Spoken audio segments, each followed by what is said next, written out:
Kompas TV, independen, terpercaya.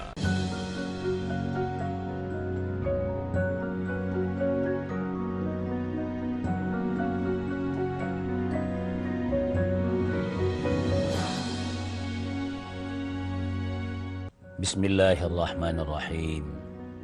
Assalamualaikum warahmatullahi wabarakatuh. Alhamdulillahi rabbil alamin, alladzi hadana lihadza wa ma kunna linahtadiya laula an hadanallah. Al-qail wa idh qala Luqmanu libnihi wa huwa ya'idhuhu ya bunayya la tusyrik billah inna syirka la zulmun azim. Wassalatu wassalamu ala asyrafil anbiya'i wal mursalin wa ala alihi wa ashabihi ajma'in, amma ba'd. Sebagai hamba Allah, senantiasa kita bersujud, bersyukur kehadirat Allah Subhanahu wa ta'ala yang senantiasa menunjuki kita untuk senang, bahagia, melaksanakan kegiatan-kegiatan yang bernilai ibadah di sisi Allah. Termasuk pagi hari ini kita kembali bertazkirah. Allahumma shalli ala Muhammad. Pemirsa sekalian, ada satu kutipan kata bijak yang mungkin sekaligus menjadi tema tazkirah kita pagi ini. Saya kutip dari seorang ulama yang cukup masyhur, ulama besar dari Mesir yang wafat 1932, sekitar 10-12 tahun sebelum Indonesia merdeka beliau wafat. Beliau punya kata bijak dalam bentuk syair yang mendalam. Beliau berkata begini: innamal umamul akhlaqu ma baqiyat. Sesungguhnya suatu kaum, suatu komunitas, suatu daerah, bahkan suatu bangsa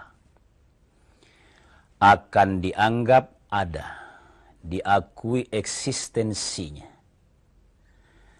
akhlaqu ma baqiyat, selama masih ada nilai yang mereka junjung tinggi secara bersama. Termasuk juga pada individu sebenarnya.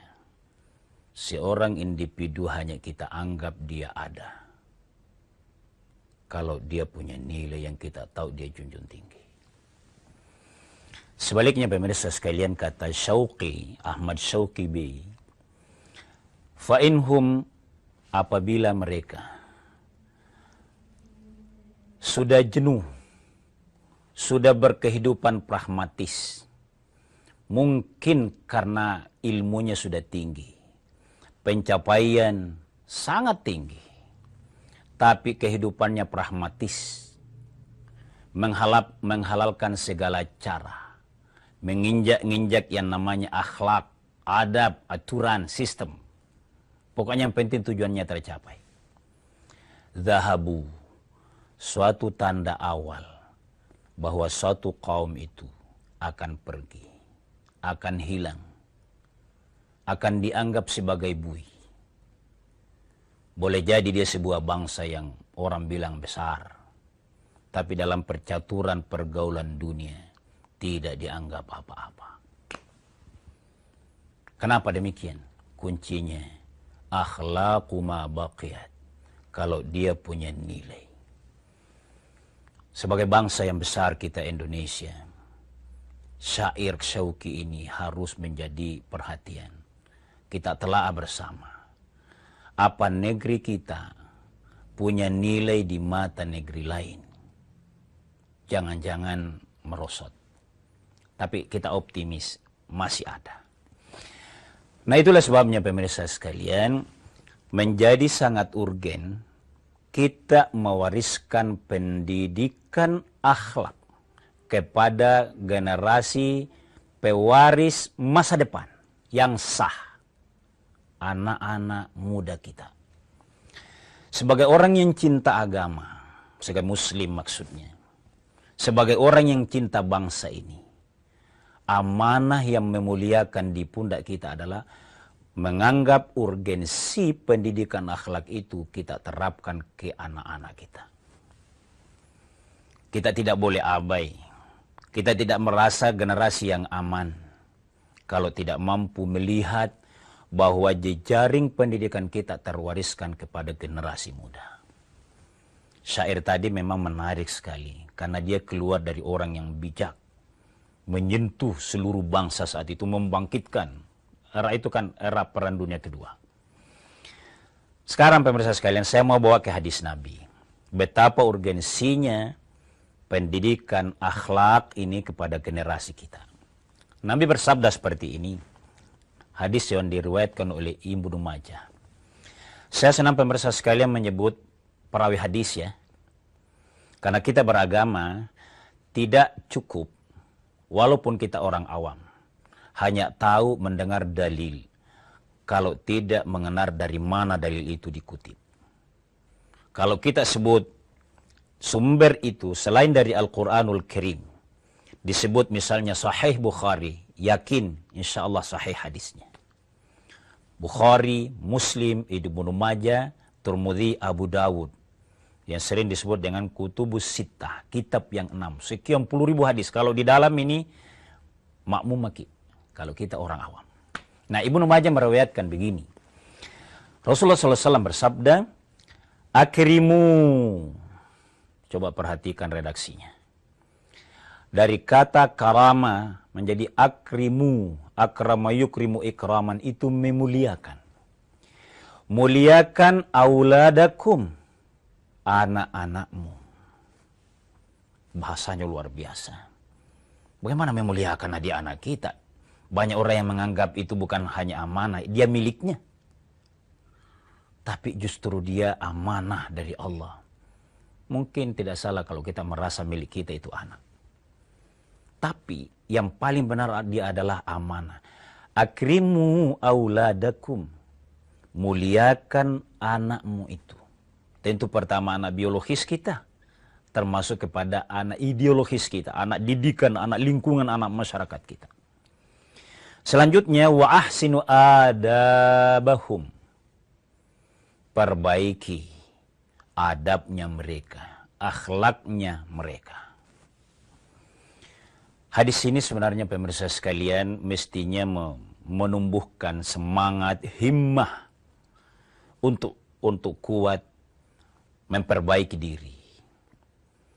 Karena kalau Nabi berkata akrimu wa ahsinu, sesuatu yang tidak mudah sebenarnya.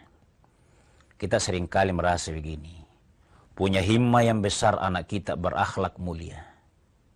Beradab yang bagus. Ahsinu adabahum tadi. Tapi kita sendiri yang bahasanya lebih mulia bahasa kita dalam pergaulan masyarakat. Menjunjung tinggi orang dibanding dalam rumah tangga. Seringkali seperti ini. Kita pakai bahasa ki. Di mana ki, kemana ki. Kepada orang lain. Lip service kepada kita di rumah tangga, ko di mana ko. Nabi katakan begini, sulit tanamkan ini tentu memang tidak mudah. Tapi tidak ada harapan memperbaiki generasi di luar rumah, di luar pintu rumah kita. Kalau di dalam rumah masing-masing satu rumah itu satu unit rumah tidak terdidik akhlak. Akrimu auladakum wa ahsinu adabahum. Pemirsa sekalian, sedikit ada perbedaannya antara akhlak dan adab. Jadi akhlak itu adalah gambaran. Kata khalaqah itu kan kejadian. Dia perilaku yang melekat pada diri seseorang. Dia zahir batin. Tapi kalau adab itu lebih kepada bimbingan, lebih kepada yang banyak perilaku yang nampak. Bukan tidak ikhlas, bukan. Tapi dua-duanya seiring. Hanya perbedaan bahasa saja yang sedikit membedakan. Kita lanjut setelah jeda sejenak.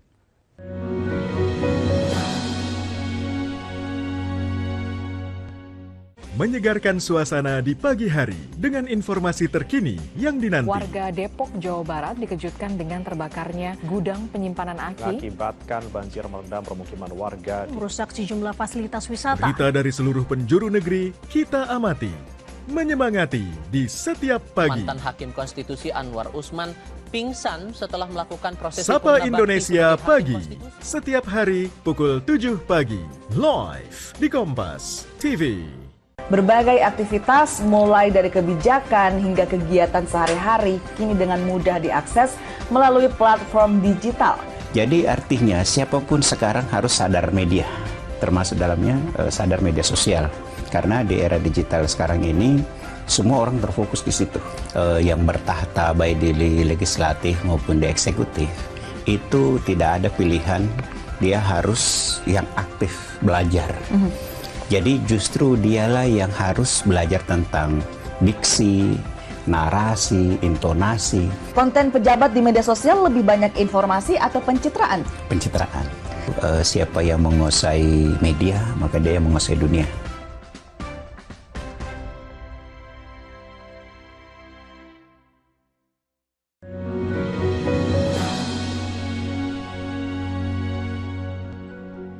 Pemirsa sekalian kaum muslimin yang dimuliakan oleh Allah Subhanahu wa taala, kita sekarang berada di sebuah era yang begitu maju. Kadangkala kita tidak membayangkan betapa hebatnya itu kemajuan.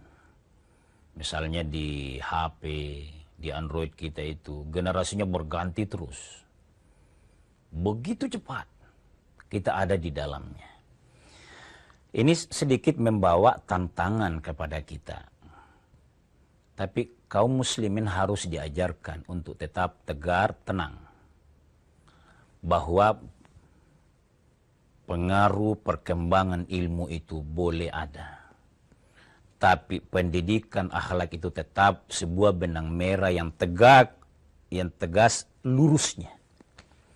Dia tidak boleh mengganggu terlalu banyak dan mendominasi pikiran kita. Sehingga cara mendidik anak berubah.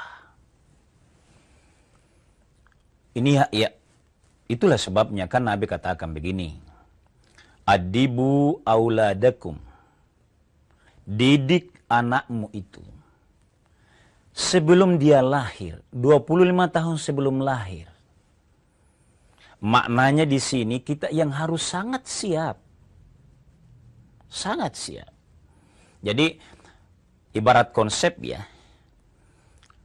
Itu sudah harus tertanam pada diri kita bahwa kita siap mendidik generasi. Memperbaiki lebih dulu diri. Pemirsa sekalian kaum muslimin dimuliakan oleh Allah Subhanahu wa taala, karena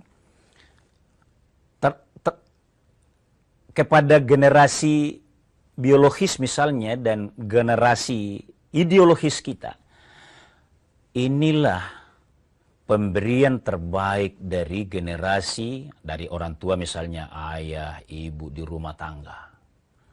Tapi generasi atau stakeholder pendidikan, bahkan secara umum masyarakat, ini harus jadi arus utama.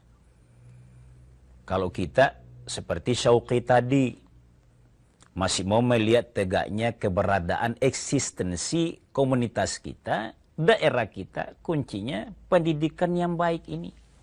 Itulah sebabnya Nabi tegaskan begini. Mana halawalidun waladahu. Tidak ada pemberian yang terbaik, atau mungkin orang bisa bilang investasi ya. Seorang orang tua afdala min adabin hasanin. Ini agama ya, perspektif agama saya pakai. Tidak ada pemberian yang terbaik dari orang tua walidun waladahu kepada generasinya selain pendidikan adab. Kan biasa begini pemirsa sekalian. Kita itu orang tua, bukti karunia Allah, kasih sayang Allah ditanamkan dalam diri. Rela menunda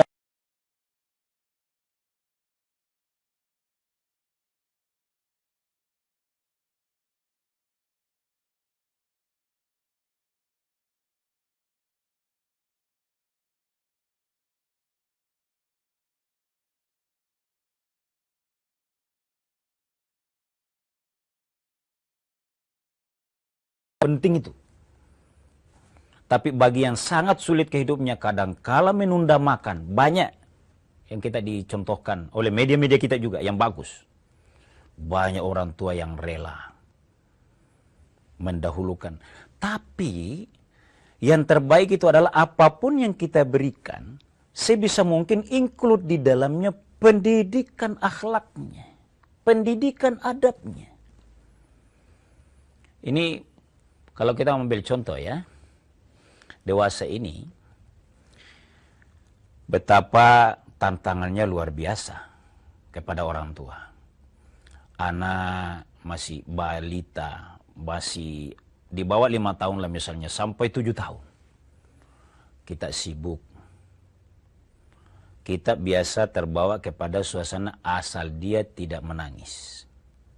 Padahal disitulah usia emasnya anak-anak menerima pendidikan yang baik dan akhlak yang baik. Kalau tidak dibatasi penggunaan gadget kepada anak-anak, HP, semua game, ikut kepada yang usianya kakaknya yang lebih di atas. Saya bukan pendidik asli, tapi ini sangatlah kurang bijak. Ini tantangan buat orang tua. Bagaimana merasa bahwa kerja ini, saya bekerja, suami istri misalnya. Untuk siapa sih? Untuk saya. Rata-rata kita bekerja keras untuk generasi.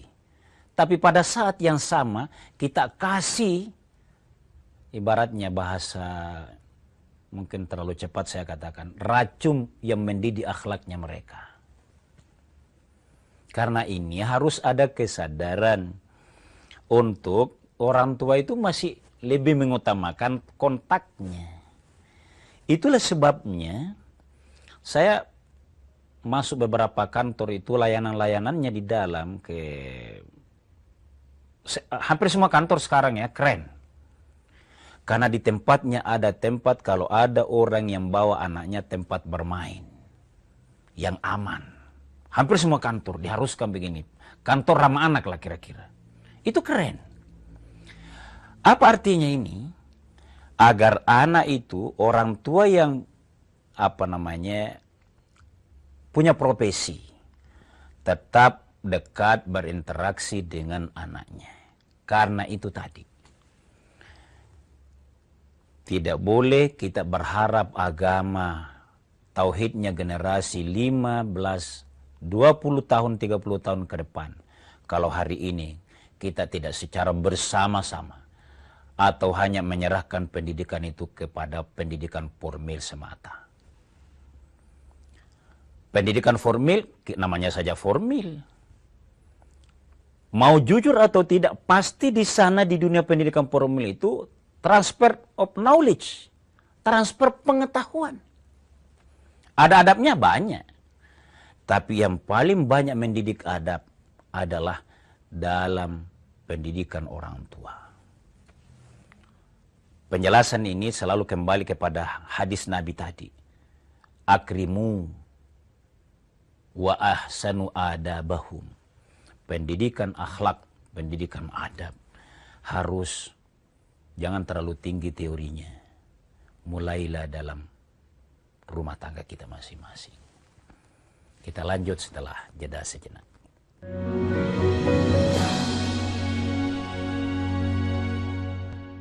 Ketahui berita dan informasi teraktual seputar peristiwa terkini dari seluruh penjuru tanah air.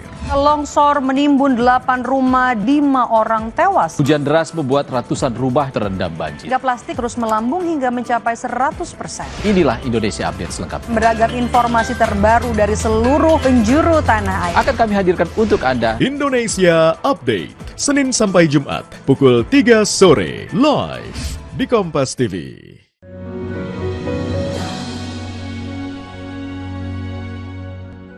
Pemirsa sekalian kaum muslimin yang dimuliakan oleh Allah Subhanahu wa taala. Allah memuliakan kita semuanya berganti menjadi generasi tua.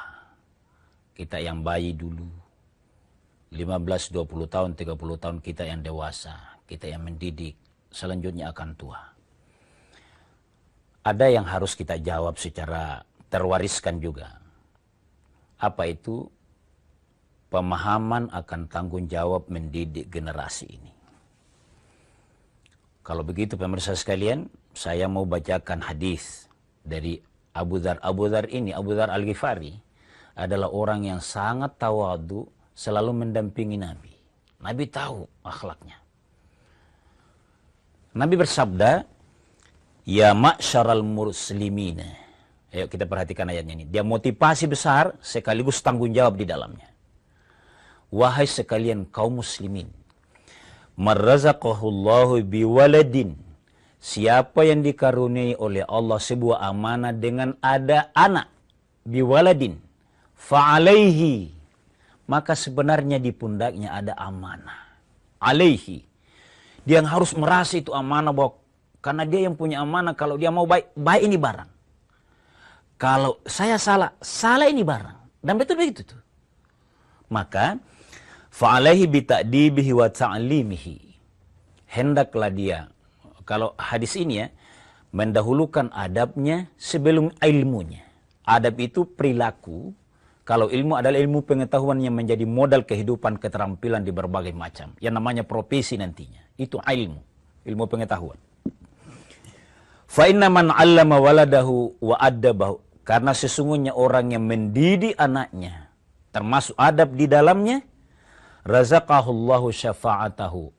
Allah bentengi, Allah jaminkan kalau dijaga amanah ini. Berapa tahun sih kita susahnya mendidik anak? Semua sepanjang usianya dia. Sebelum berkeluarga. Ya 20 tahun. Tapi Allah jamin. Razaqahullahu syafa'atahu. Allah menjamin kepada orang tua yang mendidik adab dan taklimnya anaknya. Membekali untuk kehidupan hari esoknya. Apa itu? Syafa'atahu. Seluruh gerak-gerik anak yang dia didik itu. Kalau baik, Allah berikan pahala syafaat kepadanya. Dan ini benar. Orang-orang tua yang bisa senyum hari ini, bisa berbangga hari ini, adalah yang dulu sabar dan sangat mencintai anaknya. Saya baru-baru ketemu sahabat saya. Saya doakan hari ini pergi haji yang kesekian kalinya.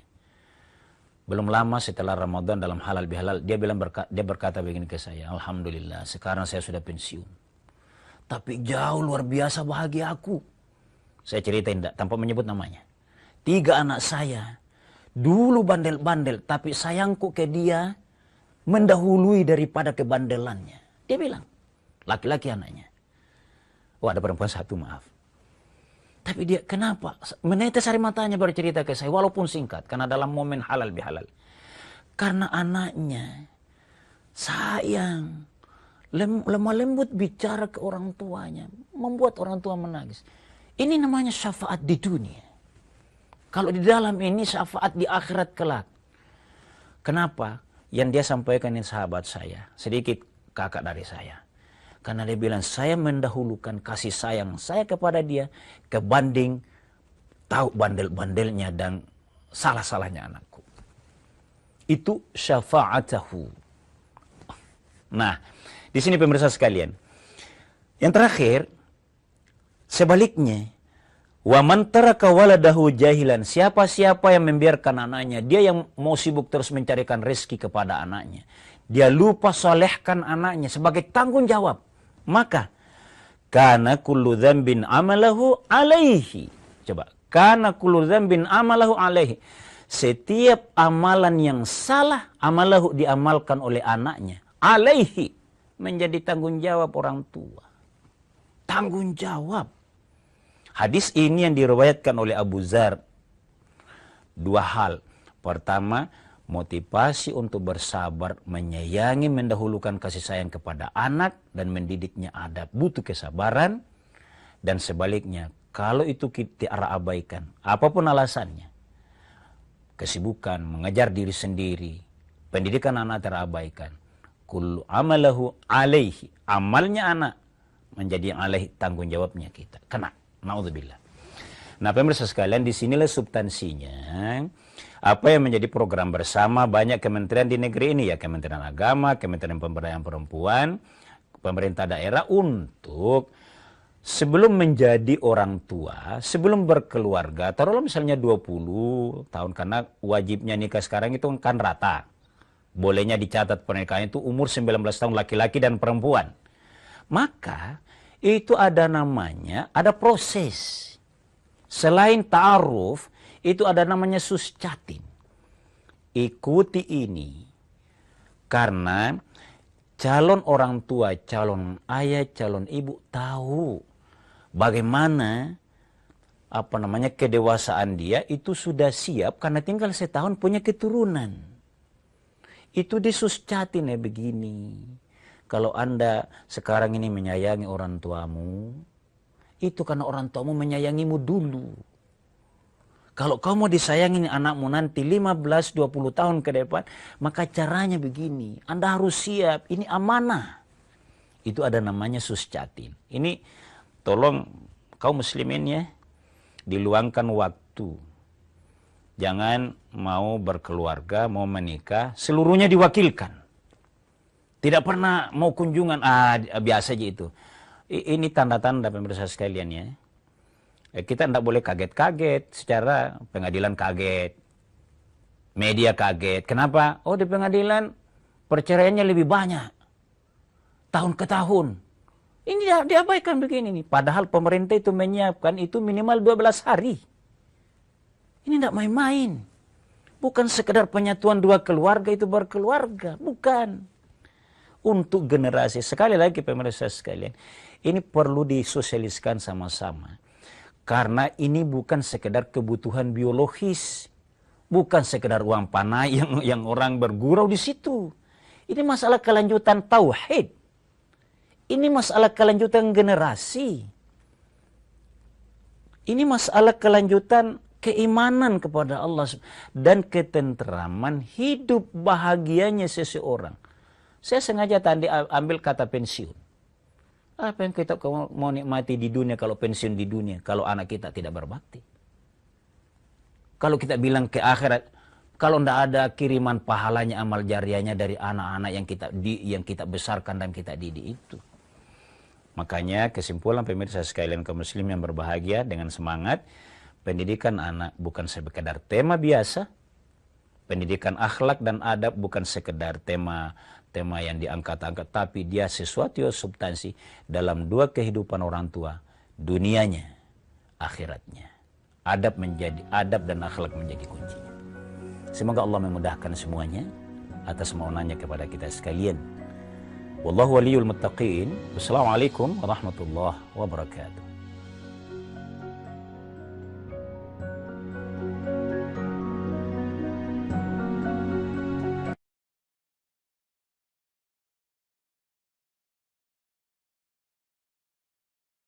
Berita